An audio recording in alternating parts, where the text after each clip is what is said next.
Alors, comment travailler dans une base donnée, autre que la base 10? Alors, il faut reprendre tout à partir de zéro, c'est-à-dire qu'il y a deux choses qui sont absolument essentielles. Il faut apprendre à compter et la deuxième, à calculer. On va commencer par compter, je prends en base 3. Donc ici, on est en base 3, donc on dispose seulement de 3 chiffres. C'est tout. Donc de 3 chiffres, c'est-à-dire 0, 1 et 2, c'est-à-dire tous les restes de la division euclidienne. Donc quand on compte, on va partir donc de 0. On compte ainsi, 2 points. Alors on part de 0. Ensuite, après 0, il y a 1. Après, il y a 2. Et après, il n'y a pas 3 parce qu'après, on n'a pas d'autres chiffres. Donc, qu'est-ce qu'on fait? Eh bien, on va faire donc un sac de 3 et il restera 0 pièce. Après, on va avoir un 1. Ensuite, on va avoir un 2, etc. Alors là, je ne mets pas la barre dessus, purement et simplement parce qu'il n'y a pas de confusion possible. Je suis en base 3, donc je sais exactement de quoi il s'agit. Et quand je suis arrivé à un 2, et bien après, voilà, je vais avoir un autre sac de plus, c'est-à-dire ça va me faire 2 0, ensuite 2 1, ensuite je vais avoir 2 2, ensuite je vais avoir, et bien après, ah, attention, si je rajoute 1, ah oui, mais ça va me faire quelque chose, donc je vais avoir 1 0 0, et ainsi de suite, 1 0 1 0 2, etc., etc., etc. Voilà comment est-ce que l'on compte en base 3, par exemple. Alors, bien sûr, hein, on pourrait, si on avait une confusion possible, on mettrait une barre sur le dessus. Maintenant, il faut apprendre à calculer. Alors, pour calculer, on va prendre ici une base, la base 4. Par exemple, j'aurais pu reprendre la base 3, mais un peu plus compliqué. Et il faut construire, donc déjà si on veut apprendre à calculer, comme vous l'avez fait en primaire, les tables d'addition et de multiplication. Donc on y va, on les remplit. 0 plus 0, là, il n'y a pas de problème, ça fait 0. 0 plus 1, ça fait 1. 0 plus 2, là ça c'est facile. Ces deux choses-là, elles sont faciles à faire. 1 plus 1, il n'y a pas de problème, ça fait 2. On est en base 4. 1 plus 2, 1 plus 2, ça fait 3. 1 plus 2, ça fait 3 également ici. 1 plus 3. Alors 1 plus 3, eh bien ça ferait 4 en base 10. Et oui, mais c'est pas possible puisqu'on est en base 4. Donc ça va nous faire 1 0.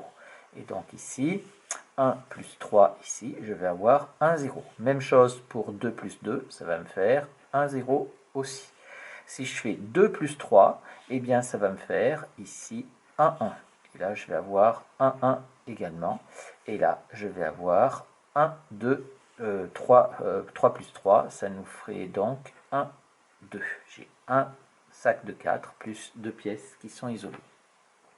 Si je prends la multiplication, alors la multiplication, c'est pareil, là on a des zéros partout, ça c'est facile, il n'y a pas de souci. Pour la multiplication par 1, il n'y a pas de problème non plus, on a 1, 2, 3, 2, 3 ici, c'est là que ça se complique. 2 fois 2, ça nous ferait 4, donc mais attention, je suis en base 4, donc ça veut dire que j'ai un sac de 4 et 0 pièce qu'il reste. Si je fais 2 fois 3, 2 fois 3, ça me ferait 6. Alors 6, ça me fait donc un sac de 4 pièces et il me reste 2 pièces de côté. Si, donc j'ai la même chose ici aussi, puisque c'est 2 fois 3 également. Et 3 fois 3, ça me fait 9. J'ai donc 2 sacs de 4 pièces et j'ai une pièce qui reste de côté. Donc voilà comment est-ce que l'on peut remplir les tables de multiplication et les tables d'addition. Maintenant, on va les utiliser pour effectuer les opérations. Alors, je vais faire une addition. 3, 2, 1 plus, ici, je mets un plus pour la... Ici, je vois un multiplier. Donc, plus 3, 1. Bien entendu, c'est en base 4, donc il y a une barre dessus que je ne fais pas pour ne pas compliquer les choses. 1 plus 1, ça on regarde. 1 plus 1, ça fait 2. Il n'y a pas de souci. Ici, 2 plus 3, 2 plus 3, je regarde dans mon truc, ça me fait 1, 1. Donc, je pose 1 et je retiens 1 ici. Et donc, maintenant que j'ai ma retenue, je fais 3 plus 1. 3 plus 1, ça me fait ici, ça me fait 1, 0. Donc, ça me fait 0 ici et 1. Et j'ai fini mon addition en base 4. Et je vais dire donc que 3, 2, 1, plus 3, 1. Allez, je remets les barres dessus, est égal à 1, 0, 1, 2. Voilà pour mon addition. Pour la multiplication, c'est exactement la même chose. Donc, je multiplie par 1, j'ai pas de difficulté, ça me fait une fois 1, 1, une fois 2, 2, une fois 3, 3. Je passe au deuxième chiffre, attention, je décale, hein, je rappelle, 3 fois 1, ça me fait donc 3. 3 fois 2, 3 fois 2, ça me fait ici, 3 fois 2, ça me fait 1, 2. Donc, je pose 2 et je retiens 1. 3 fois 3, ça me fait 2, 1. 2, 1 plus 1, ça me fait 2, 2. Et voilà, donc ici mon calcul. Mais maintenant, il faut encore que je fasse l'addition ici. Alors, ici, hein, j'avais une retenue, hein, je reprends, 3 fois 1, 3, 3 fois 2, j'avais dit que ça faisait 1, 2, donc je pose 2 et je retiens 1, donc j'avais 1 ici.